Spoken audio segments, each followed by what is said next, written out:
Naniniwala ang Malacanang na hindi ko kompromiso ng mga mambabatas ang proposed national budget para sa 2014.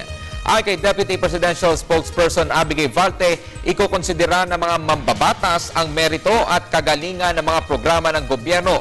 Ang pahayag na ito ay kaugnay sa ulat na naisuriin ni Senador Nancy Binay ang alokasyon ng pondo sa mga tanggapan ng gobyerno, partikular na ng DILG at DSWD na nagpapatupad ng Conditional Cash Transfer Program.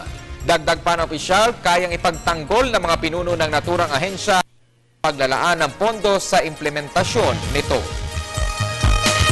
Handa naman po yung mga ahensya natin at yung mga proponents ng mga programa natin na ipagtanggol po yung budget ng kanilang department. Lalo po yung sa CCT, there is a joint Congressional Oversight Committee that the DSWD reports to on a very regular basis about the disbursements of the budget of the CCT.